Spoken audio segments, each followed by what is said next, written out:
All right, crazy kids, it is Sunday. Oh, you know what? Hey, where does the term crazy kids come from? Well, come here. Let me show you. Come here. Come here. Come here. All right, these are my crazy kids. This is Sam, and this is Lily. Say hi to my classes. All righty. Let's see if they can behave for 1/2 hour. All right, we are going to start a new unit called Elections. And my AP students only, write these down. You have to learn 4 linkage institutions. What are linkage institutions? They are institutions that connect people to government and government to people. There are 4 of them. There are elections. There are political parties. There are interest groups, and there is the media. AP, write those down and write down my definition, all right? Back to everybody. We are going to talk about elections. Our unit on elections is super fascinating. By the way, forgive the hat. See, I have hat hair. And I didn't shave because it's Sunday. All right. Topics. Everybody write these down in the notes because this is our roadmap. This is our roadmap. We are going to, today we're going to burn our brains talking about winner-take-all versus proportional voting systems. We are going to talk about primaries, direct primaries, state direct primaries in their different forms, closed, open, jungle, also known as blanket.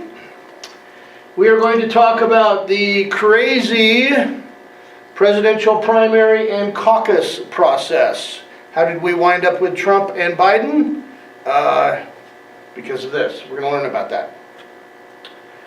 We're going to learn everything you ever want to know about the Electoral College. You're going to become experts on the Electoral College. And, by the way, the Supreme Court, by another 5-4 vote, said states can still keep gerrymandering their congressional and state legislative districts.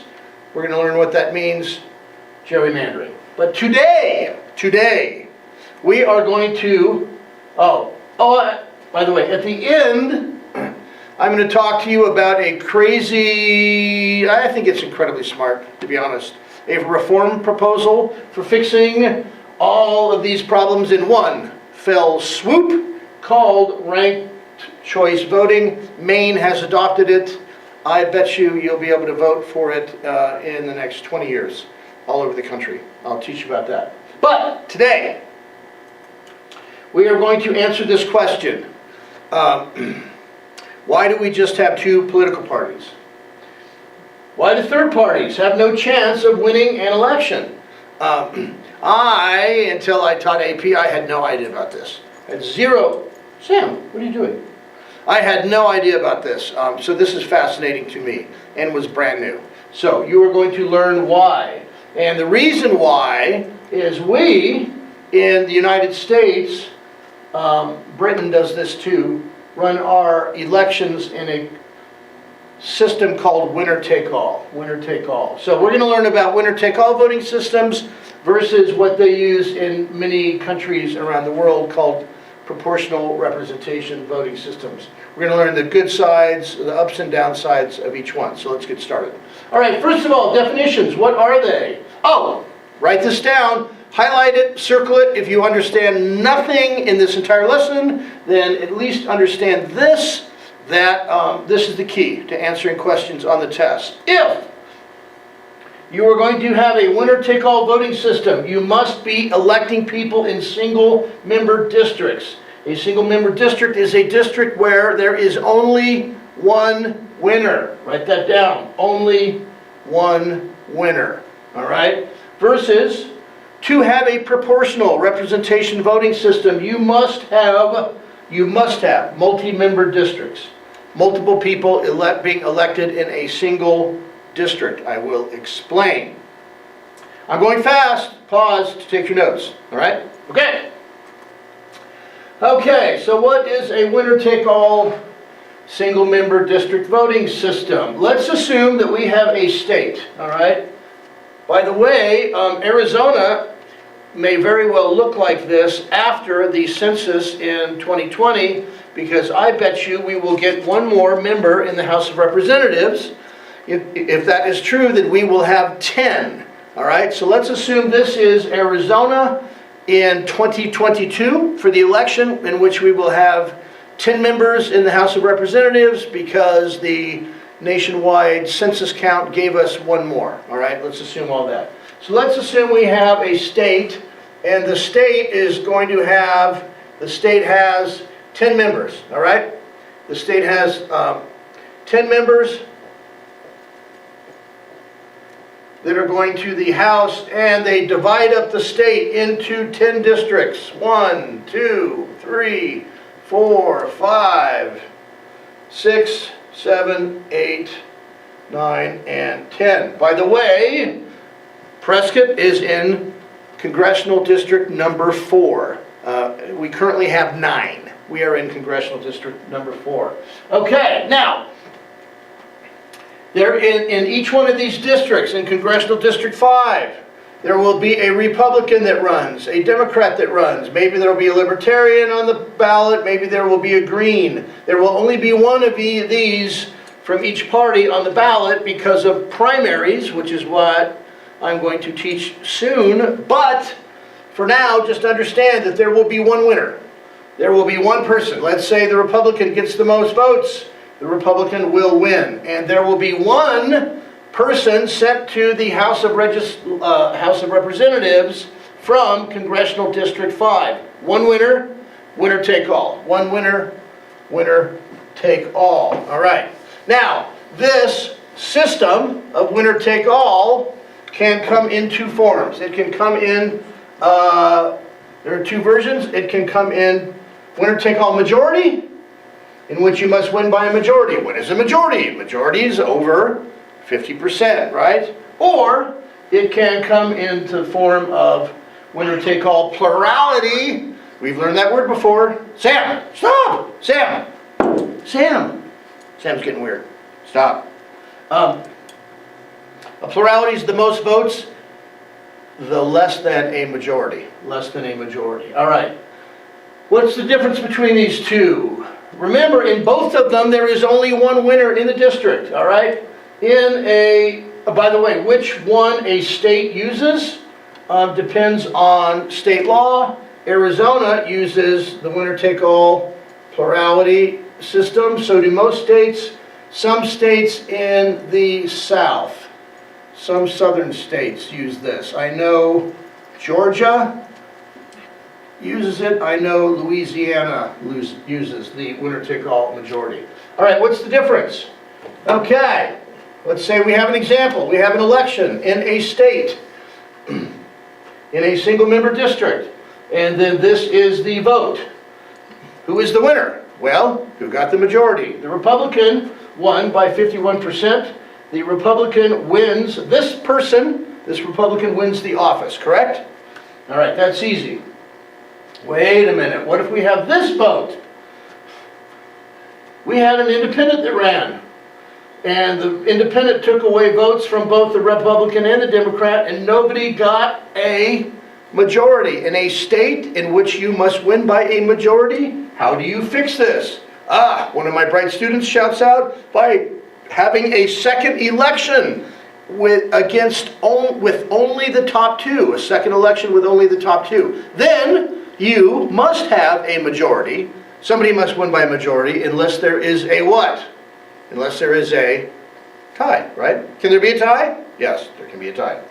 Okay, so if this situation you need a runoff, a second election, costs a lot of money? Yeah, it does, right? Between the Republican and the Democrat, and then whoever wins will win with a majority. All right. That is a winner-take-all majority. Winner-take-all plurality is what? Same example. We had this. We have this situation. Who is the winner? Well, who got the most votes?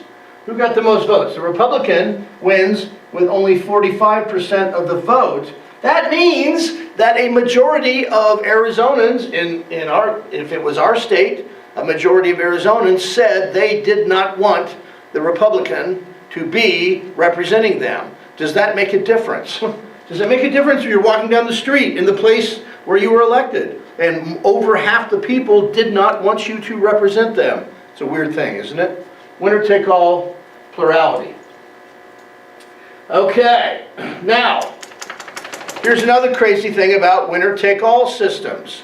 Let's assume we have we're back to our state.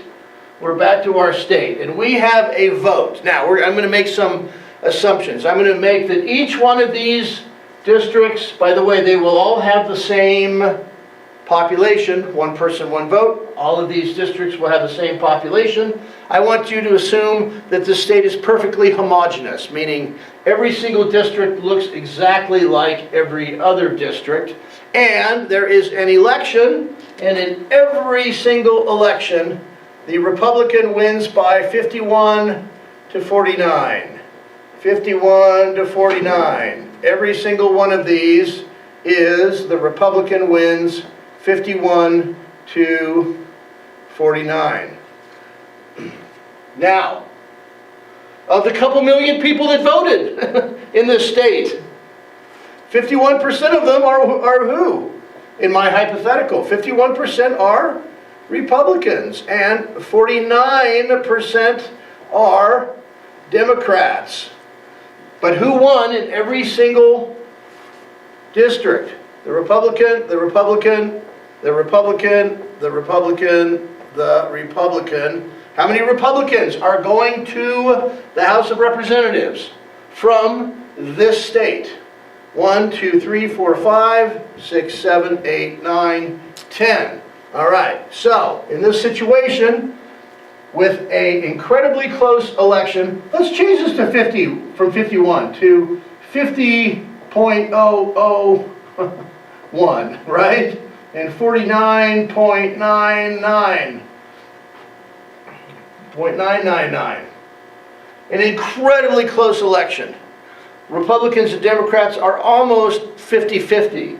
But because of this system, how many people go to the House of Representatives? 10 Republicans and 0 Democrats.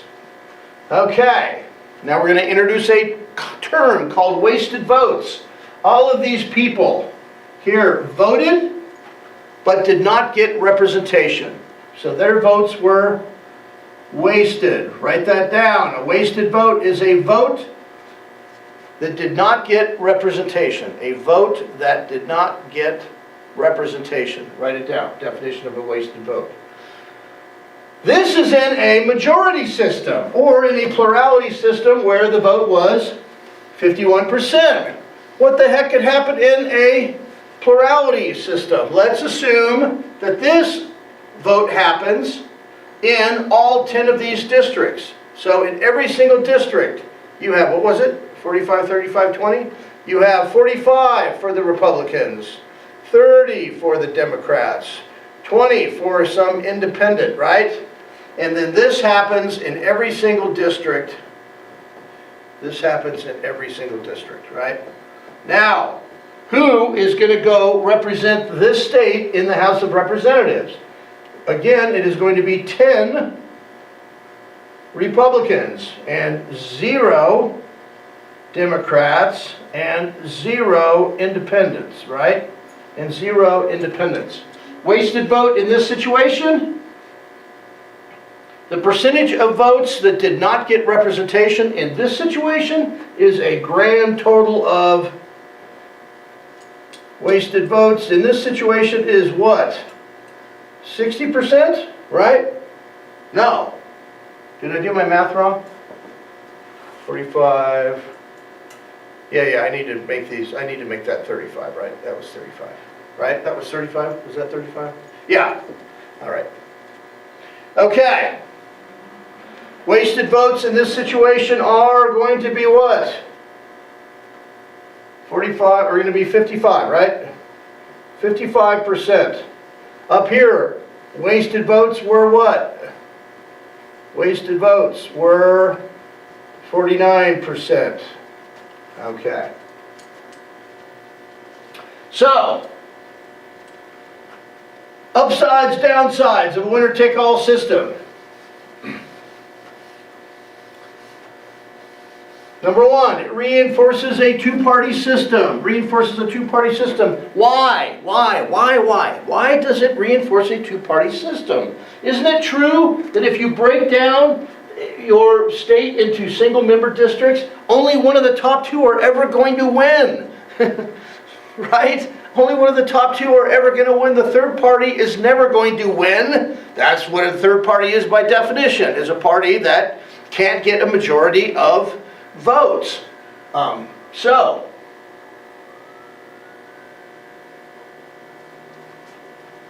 are there going to be lots of wasted votes? By the way, put your definition of wasted votes here.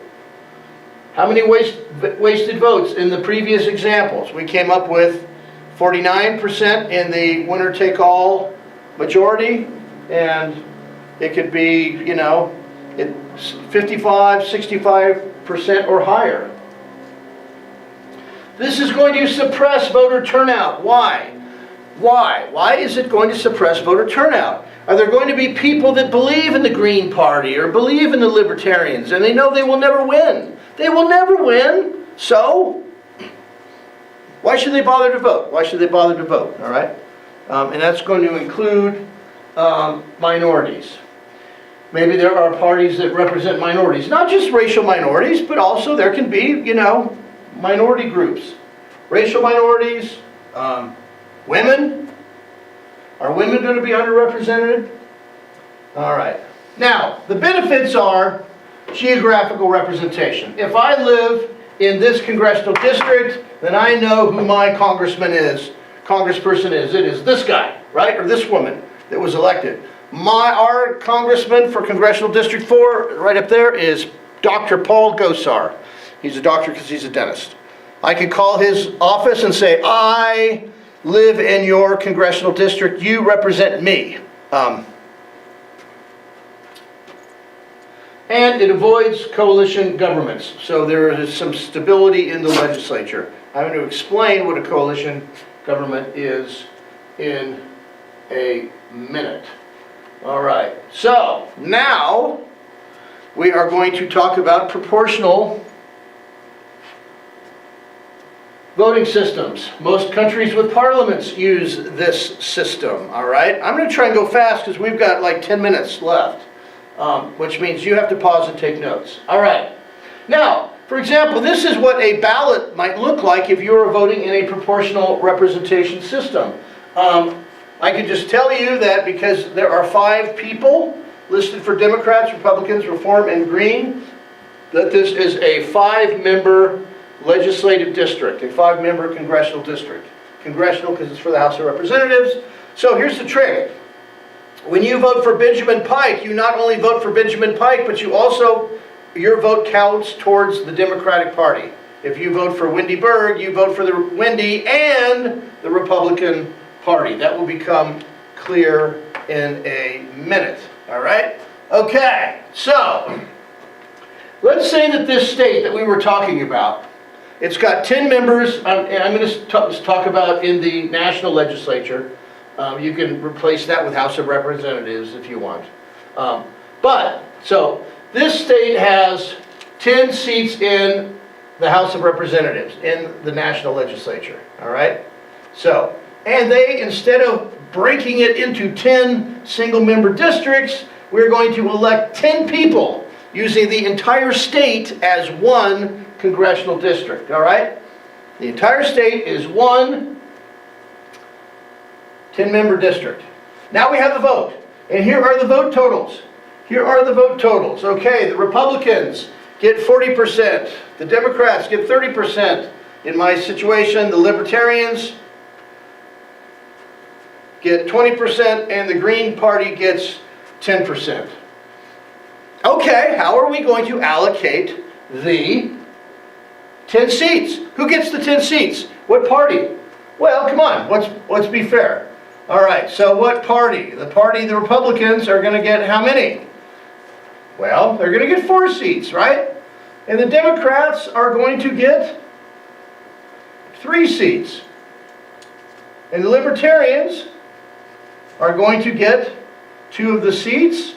And heaven forbid, the Green Party which would never win an election ever, is actually going to get one of the 10 seats. So these people are all going to go to the national legislature, right? Or you could even say, you know, or the House of Representatives, the House of Representatives. From this state, right? So this state is going to send 10 people, right? Now, what for Republicans? Think back to this ballot. Let's say Fran got the most votes, and Wendy got the second most votes, and Gerald got the third most votes, and Sarah got the fourth most votes. Then those 4 would be the ones that would go to, that would be elected, right? And in this situation where there's a 10-member legislative district, then there would have been 10 names for each one of these, probably. Or could have been up to 10 names, right? Okay, everybody got that? Everybody got that? Okay, now we go to the national legislature. Now we go to the national legislature. In my hypothetical, there are 10 states. Each of the states looked exactly like this, just for purposes of the math, right? Each state is identical. Each state is identical, right? So what is this 100-member legislature going to look like? Well, the Republicans are going to have what? The Republicans are going to have how many seats? They're going to have 40, right? The Democrats are going to have 30. The Libertarians are going to have 20 seats, and the Green Party is actually 10% of the national legislature of this hypothetical House of Representatives is the Green Party. All right, so that's the makeup of the legislature. Very different from ours. The House of Representatives, do you know how many people out of 435 members who are not a Democrat or a Republican? The answer is 0. In the United States Senate, there are 100 members. Do you know how many of them are not a Republican or Democrat? The answer is 2, but they're really Democrats, and I'll explain that later. So look, you cannot win unless you are a Republican or a Democrat, right? Okay, in this situation, very different. 30% of the legislature is not Republican or Democrat. Who runs the legislature? Who controls it? Interesting. There is not a majority. Neither the Republicans or the Democrats have a majority. So, in order to rule, in order to have a majority, they must both, now can they both do it? They must both try to form a coalition. Okay, so imagine me. I am the leader of the Libertarian Party. I am sitting at my desk. I've been elected. I'm sitting at my desk and I'm waiting for who to knock at my front door. Knock, knock, knock. Ah, who is it? Come in, leader of the Republican Party. You want the Libertarians to join your coalition, to join your ruling coalition. If so, we will have what? We will have 40, right? 40 for the Republicans plus 20, right? 40% plus Libertarians equal 20% equals 60%. Okay, am I going to say, oh, you know, Republicans, I do think you're right. We really just want to defer to you. Or am I going to say, you know what, this is going to cost you. I want a Libertarian to be Secretary of State. I want a Libertarian to be the Secretary of Treasury. I want a Libertarian to be Secretary of the Department of Homeland Security. And the Republican's going to say, you know what, we'll give you Homeland Security, we'll give you environmental protection, we're not going to give you state, and we're not going to give you Treasury, all right? And so my Libertarian guy's like, okay, see you later. And then he's sitting there, my Libertarian, right? And he's waiting for his door to knock, get knocked on. And now who's knocking on his door? Yes, you got it. The head of the Democratic Party. Now, can the Democratic Party form a ruling coalition by having a majority control of the legislature? The answer is yes. The Democrats have what? The Democrats have 30, plus, if they add the Libertarians, 20, and The Green Party, 10. All right. So the Democrat is going to have to go in and sell his soul partly to the Libertarians and partly to the Green Party. That is called coalition government. All right. Now,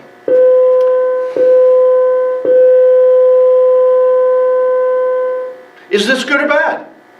Well, here's one good thing. Look, the Green Party, remember, under the winner-take-all system, how much power did the Green Party have? The Green Party has 0 power because they never win an election. Here, the Green Party, or potentially, certainly the Libertarian Party, not only has power, but they are kingmakers. The Libertarians can decide who runs the country, the Republicans or the Democrats. All right? You follow me? A huge difference. So, very quickly, because we have 4 more minutes. All right.